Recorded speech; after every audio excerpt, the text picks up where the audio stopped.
I'm Richard Green, and today I have a story about women. There really should be a woman telling this story. In the 19th century, women were very restricted legally and occupationally. They couldn't do much. When you got married, essentially you were confined to the home, and you had babies, and you kept house, and that was it.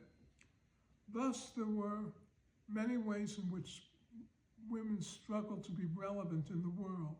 And one of the hobbies that they took up was china painting. And this is an example of late 19th century china painting. And we had a collection of these items when I was growing up. Unfortunately, most of the really good pieces didn't survive. Nobody in my family knows what happened to them.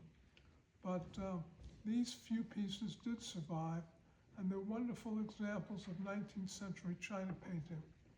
Of course, professional people painted china too. Some of this went to royal families and was very, very high quality. This is one of those pieces. If you look on the bottom of it, it says Sèvres, meaning it was manufactured just south of Paris in the town of Sèvres, France, which was a major source for painted porcelain. And these pieces were also in my family.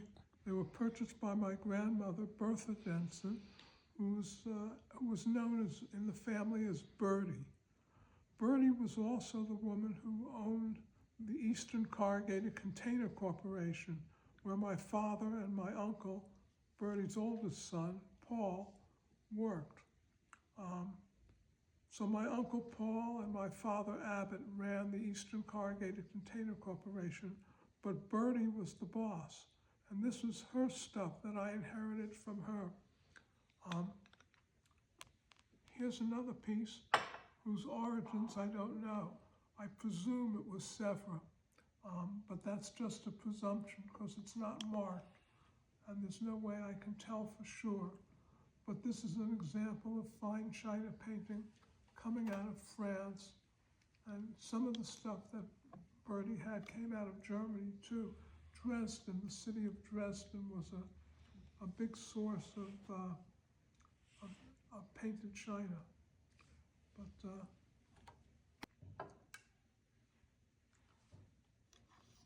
this is a wonderful piece that I've always admired. I was very lucky to inherit it.